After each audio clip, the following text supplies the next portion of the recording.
Maqaa Abbaa, kan Ilmaa, kan Hafuura Qulqulluu, Waaqa tokkoo. Ameen. Dhiifamaa fi tolummaa isaa nuuf baay'isee Waaqayyo Abbaan keenya akka baay'ina cubbuu keenyaa osoo hin taane akka tolummaa fi dhiifama isaatti eegee tiksee hanga isaan kanaatti kan nu ga'e qulqulluu kan ta'e maqaan isaa guddaa kan galatoomee fi kan ulfaate nuuf haa ta'u. Sagalee kana kan dhaggeeffattan maatiiwwan Waaqayyoo ijoolleen haadha keenya qulqulleettii Dubroo Maariyaam bakka adda addaa kanneen jirtan hundumti keessan maqaa gooftaa keenyaaf fayyisaa keenyaa Iyyasuus Kiristoosiin nagaan isin gaafadha. Akka isaatii bakka jirtanitti akkam bultanii, akkam ooltanii, akkam galgaleessitanii. Ameen galateeffamuun nama uumaa keenyaa fayyisaa keenya Sillaasee kan ta'e maqaan isaa baddaa samii irratti afaan qulqulloota argamoo isaatiin afaan qulqulloota abboota keenyaa fi harmoota keenyaa jiru hundumaan galateeffamuu nurrattis guddaa kan galatoomee fi kan ulfaate nuuf haa ta'u. Geessuu gooftaa keenyaa haadha hunduma keenyaa qulqulleettii Dubroo Maariyaam qulqulloota argamoota Waaqayyoo qulqulloota abbootii keenyaa fi harmoolii keenya hunduma isaaniidhaafis akka kennaa isaaniitti galannii fi ulfinni isaaniif haa ta'u. Egaan maatiiwwan Waaqayyoo koorsii keenya qo'annaa kitaaba qulqulluudhaan boqonnaa afuraffaa kitaabilee kakuu haaraadha barachaa kan jirru. Guyyaa darbe kutaa 12ffaa barumsa kanaatiin yookiin boqonnaa kanaatiin ergaawwan qulqulluu Phaawulos keessaa kan jalqabaa kan ta'e ergaa qulqulluu Phaawulos gara saboota Roomaatti kan jedhu ilaalleedha kan dhaabbanne. Guyyaa har'aa immoo isumatti dhufuudhaan ergaa lammaffaa kan ta'u ergaa qulqulluu Phaawulos gara saboota Qorontos isa tokkoffaa kan jedhu kan barannudha kan ta'u. Waaqayyo Abbaan keenya akkuma yeroowwan darbanii har'as nu gidduutti argamuun fedhaa fi eeyyama isaa nuuf haa ta'u. Egaan ergaawwan qulqulluu Phaawulos keessaa lammaffaatti kan argannu gara saboota Qorontositti kan inni erge kan jalqabaati. Saboota Qorontosiif ergaan si'a lama ergamuu isaa nutti agarsiisa jechuudha. Isa jalqabaa kan jedhu kun inni lammaffaa kutaa ittaanuun kan barannudha. Ergaan kun gara saboota Qorontositti kan ergame kun jechuudha. Qorontos kan jedhamte biyya Giriik magaalaa Akaakiyaa keessa kanneen jiraatan naannoo sanatti kan argamtu magaalaa Qorontos jedhamtuudhaafidha kan ergame. Ergichi immoo kan ergameef kiristaanota magaalaa sana keessa jiraatanidha. Egaan magaalaa Qorontos magaalli kun magaalaa lammaffaa kan Akaakiyaadha kan isheen turte. Magaalli Qorontos kun warreen bahaaf dhiyaaf dhufanidhaa fi gidduudha. Innaa magaala daldala wal quunnamsiisuu waan turteedhaa fi namoonni magaalaa adda addaa yookiin biyyoota adda addaarraa walitti bu'an biyyattii kana keessa jiraataa turaniiru. Kanarraa kan ka'e warreen alagoonnis akkasumas immoo warreen Yihuudoonni alagoota kan jedhu ilaalcha kakuu moofaatiin warreen saboonni Israa'elitti waamanin jechuudha. Isaan dabalatee akkasumas saboonni Israa'el keessaa baay'ooliinis achi keessan jiraatu jechuudha. Dursanii Yerusaalem kanneen turan kanneen deddeebi'an magaalaa kana keessa jiraachaa turaniiru. Qulqulluun Phaawulosis immoo bara deemsisaa keessa kanneen magaalaa sanitti barsiise keessaa tokko Qorontos turte. Silaasiif Xiimotewoosin qabatee magaalaa kanatti barsiiseera jechuudha. Ergaan kun maaliif barreeffame kan jedhu kaayyoo isaa mi'aa ilaallu. Kaayyoowwan gurguddoo muraasanii qaba. Kan jalqabaa wal dhabdee namoota gidduu jiru yookiin immoo garaagarummaa kiristaanota gidduutti ka'e sana akka isaan dhiisaniidhaaf garaagarummaa kana hambisuudhaafidha. Garaagarummaan sun maal ture? Dursee gooftaan keenyaaf fayyisaan keenya Iyyasuus Kiristoos Yerusaalem yookiin Israa'el keessa deddeebi'ee inni barsiisaa turetti baay'ooliin barumsa isaatti amananii gooftaa keenyatti amananiiru. Innaa namoonni kun kanneen deemanii Qorontos jiran ni turan. Akkasumas erga gooftaan keenya ol ba'ee booda qulqulluun Phexros gaafa hafuurri qulqulluun isaaniif bu'e namoota 3,000 kan inni barsiisee cuube keessaa namoonni deemanii Qorontos jiran ni jiru.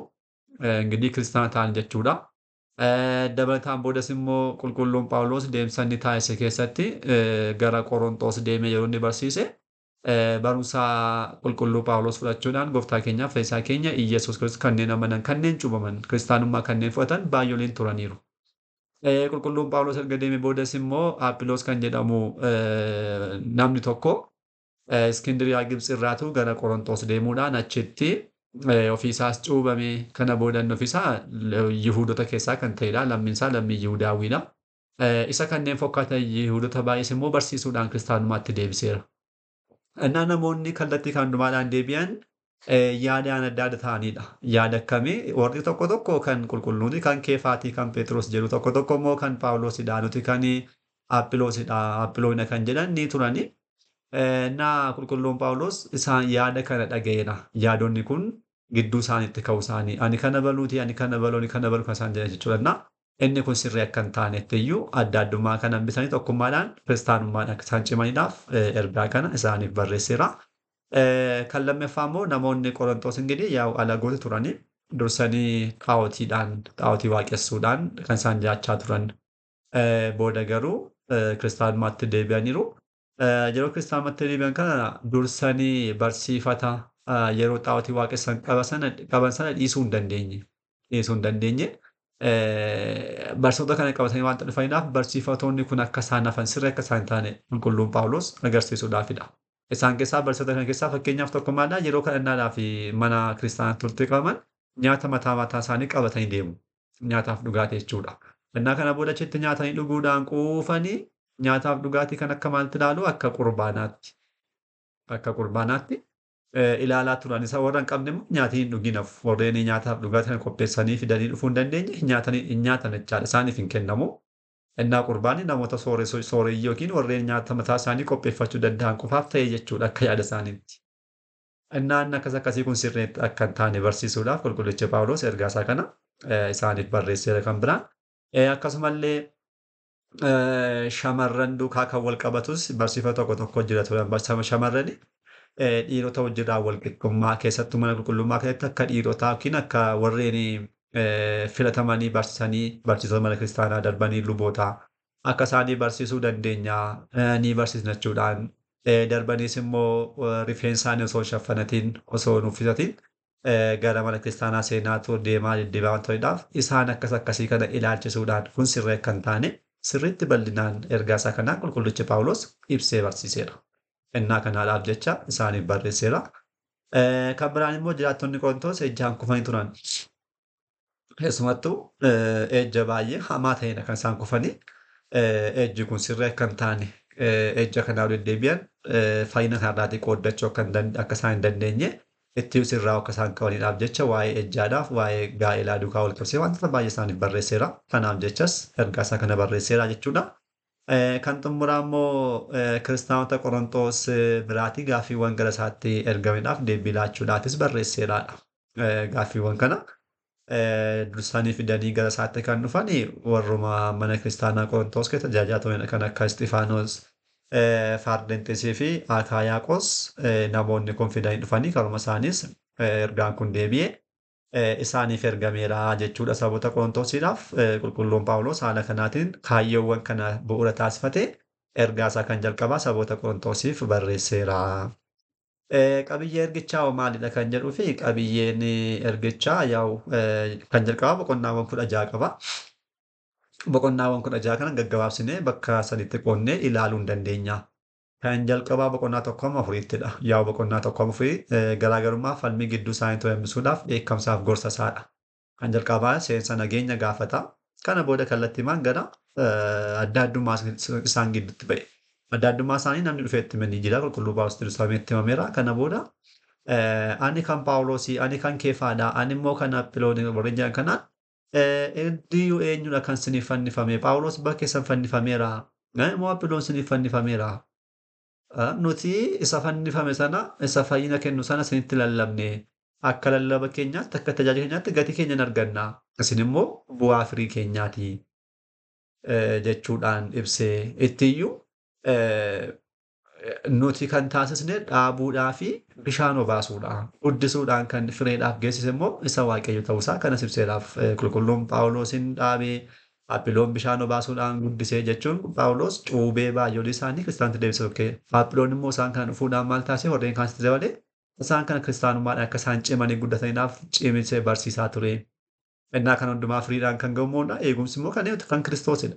Innaa isadha kan isiniif kan hundi keessan kan isaati malee nuti waa'ee isaa lallabnachuudhaan waa'ee kanaa bal'inaan kan inni itti ibsedha.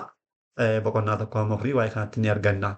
Ittaanee 5-8 irratti baay'inaan kan ka'e waa'ee ejjaaf waa'ee gaa'elaati. Saboonni Qorontos ejjaan baay'ee beekamanii turanii. Ingirii magaalamti kunii magaala Ejjaamma jedhamtutti ka'aniiru. Kanneen cimoo cimoo jedhamaniidhaaf dhaga'uudhaaf nama jibbiisullee namni haadha mana abbaasaa hanga fuudhutti ga'eera. Namni tokko haadha mana abbaasaa jechuudha. Amma fuudhutti amma kanaatti ga'ameera ejji. Warreen gaa'ela keessaa hin jirre amma barbaadan dhiironni shamara barbaadan shamara dhiirota barbaadan duukarraa. Darbanii warreen gaa'elaan jiran waliikuudhaan ejjaan akka barbaadan liqaa jiraachaa turennu inni kun sirrii akka hin taane. Kun immoo adabbii cimaa akka inni qabu sirriitti barsiiseera. Iyyuu namni ejja raawwatu namni cubbuu biraa hojjetu qaama biraa irratti raawwata. Ejji garuu cubbuuwwan kan hundumaa irratti addadha. Maaliidhaaf ejji mana qulqullummaa waaqayyoo kan jedhame qaama ofiirratti raawwatama jechuudhaan addatti ejja adda taasisee ibseera jechuudha. Boqonnaa jeeffaa gaafa dubbisu kana bal'inaan ni arganna. Kun maal jechuudha? Cubbuuwwan hundumtuu adabbii mataa isaanii ni qabu. Garuu cubbuuwwan baay'een immoo sammuu keenyaan yaadnee kun immoo cimaadha kan jedhu deebisnee ofii keenyaa wanta hojjennuufidha. Fakkeenyaaf madireekii mana kiristaanaa waltajjii irratti nama ejja raawwatu otoo agarreeti jechaadha. Maal kantu dhaga'ama? Ingirii kun baay'ee cimaa guddaa jedhameetu namoonni baay'ee akka isaan hirmijjaa hin taane hin barbaachisne akka isaan fudhatan gochuu kan danda'udha cubbuuwwan akkasii. Garuu hundarratti gaafa laallu mana qulqullummaa waaqayyoo kan ta'e qaama keenyatti immoo cubbuu ejja kana raawwannaa jechuudha. Kana wal qabsiisee qulqulluun Phaawulos cubbuuwwan biroo irratti cubbuuwwan kun qaama alattidha. Garuu cubbuuwwan ejji immoo mana qulqullummaa waaqayyoo bultoo qulqulluu kan ta'e isarratti raawwachaa jirtu jechuudhaan haala kanaan bal'inaan ibseera. Taanee waa'ee gaa'elaa ibseera. Gaa'ela keessatti warreen cimtan kan jalqabaa yaa'u gaa'ela keessatti hin fuudhiin heerumiin kan jedhu hin jiru. Seerri akkasii hin jiru. Dirqama fuudhii heerumii kan jedhus hin jiru. Nam tokko erga fuudhee heerumee booda erga hiriyyaan gaa'elaa isaa sababa adda addaatiin yoo wal dhaban deebi'anii fuudhuu qabdaa heerumuu qabdaa yookiin fuudhuu hin qabdu heerumuu hin qabdu kan jedhus hin jiru. Gaa'elli amma sadaffaatti ni eeyyamama sababa adda addaadhaan hiriyyaa gaa'ela ofii yoo dhaban jechuudha.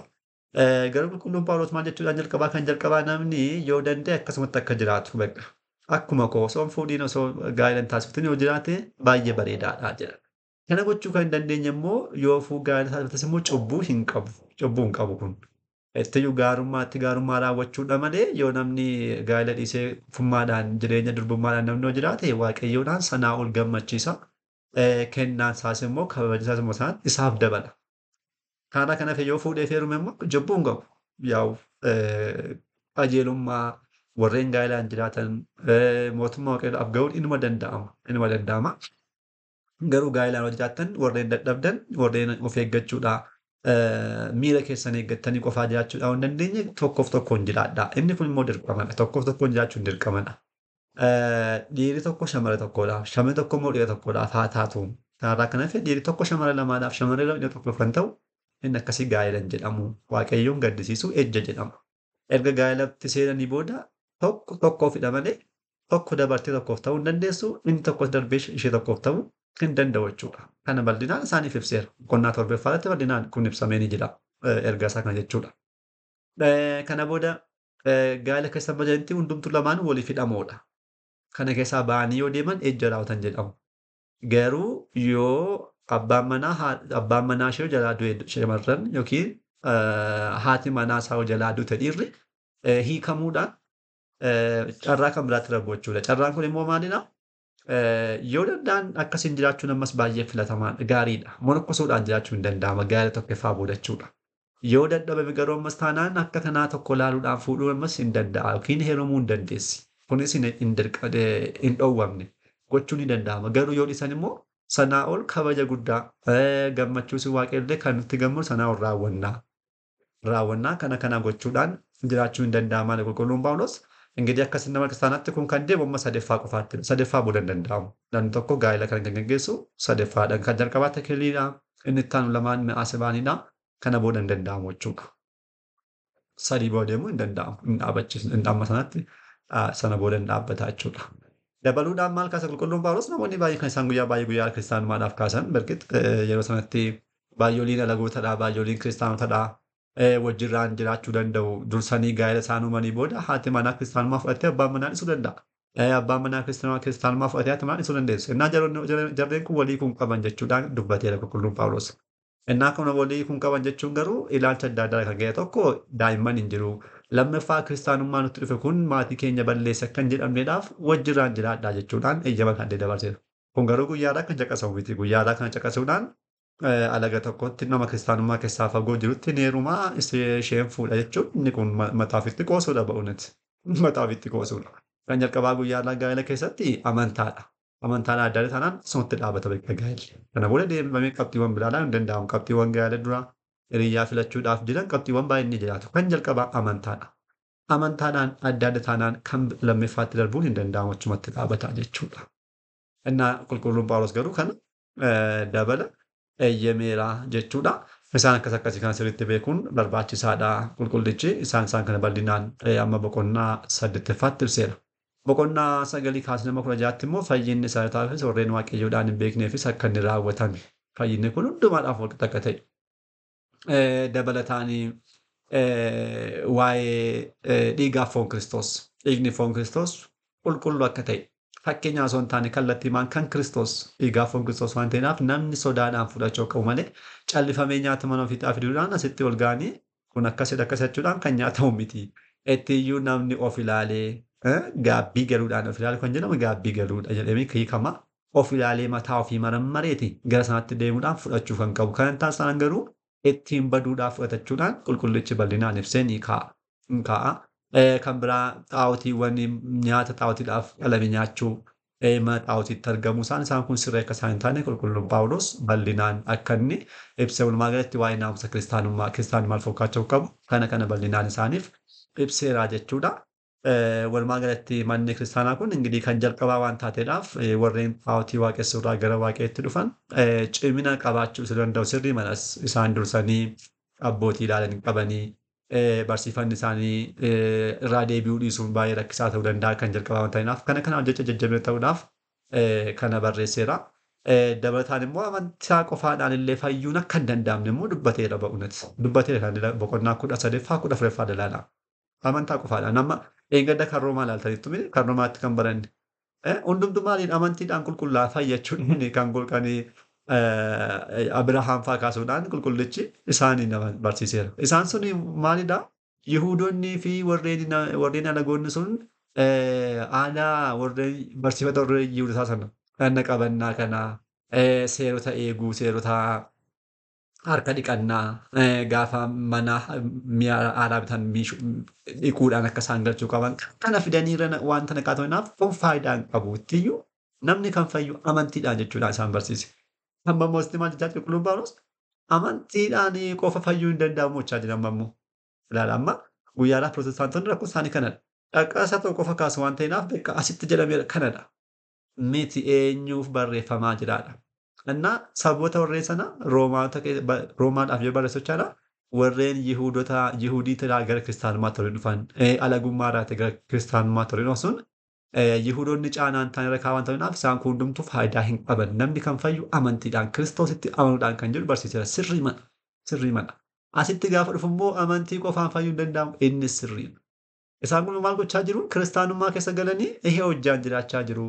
Xaa'otii keessa barsiifata jiraatan shamarran akka barbaadanitti jiraachaa turanii. Innaa lakkii isin amantanii qofa miti fayyuu kan dandeessan jechuudhaan itti saboota sababa kaasaaf.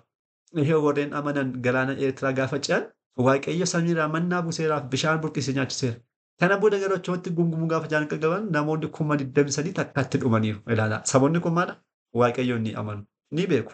Garuu jireenya gaarii kiristaanummaa qabaachuu hin dandeenye. Achumatti waaqayyoo irratti gungumuu, ejja raawwachuu, beekanii ejja raawwachuu, ejja baay'ee raawwachaa turan saboonni Israa'el. Kana booda takkaamatti waaqayyo dhahicha fidannaa kun guyyaarraa kan jiru nuuf barumsa sababa fakkeenya akka ta'uudhaafidha jechuudhaan kana fidee barsiiseera. Innaa ergaawwan kana gaafa ilaallu eenyuudhaaf barreeffaman saboonni kun yeroo sanatti maalirra jiru? Kaayyoon barreessaa maal kan jedhu sirriitti yoo ilaalame kitaaba qulqulluu kana hubachuun baay'ee salphaadha jechuudha. Malee qulqulluun Phaawulos nama miti. Asitti namni Kiristoositti amanuudhaan amantiidhaan fayyada. Asitti immoo amantiidhaan qofa fayyuu hin danda'amu jechaa jira. Phaawulos nama lama ta'ee miti qulqulluun Phaawulos ba'uuneta hafuura qulqulluudhaan barreessaa jira. Garuu kaayyoon barreessamaadha. Inni jalqaba amantii kan jedhame namni takkiidhaan na qabannaadhaan barsiifata isin beektan sana gochuudhaan osoo hin taane Kiristoositti amanuudhaan fayyaa. Eeyyeen sirriidha. Inni ammaa immoo namni amanee booda jireenya gara Kiristaanummaa yoo hin qabaanne keessa seenuudhaan kan ejju yoo ta'e, wal waliidhaa kan wal hamatu yoo ta'e, kan wal qoqqoodu zareenyinnati yoo jiraate kunis fayyuu hin danda'amu jechuudha. Lamaan ol kan barsiise jechaadha. Innaa kanasitti hubachuun yoo jiraata. Guyyaadhaadhaaf ergaan qulqullicha Phaawulos kan Qorontos tokkoffaan haala kanaatiin barachuun ni danda'ama qoqqoodne jechuudha. Kan itti aanu ergaa isaa kan lammaffaati jechuun kutaa ergaa sadaffaa kan ta'u Qorontositti kan erge kan lammaffaa jechuudha. Isa kana kutaa itti aanuun qabanneedha kan dhufnu har'aaf asumatti nu haa ga'u. Abbaa sagalee kanaa kan ta'e Waaqayyo Abbaa keenyaaf galannii fi ulfinni guddaan isaaf haa ta'u. Kutaa itti aanuun hanga deebinutti nagaa Waaqayyootiin turtii gaarii galanni Waaqayyoof.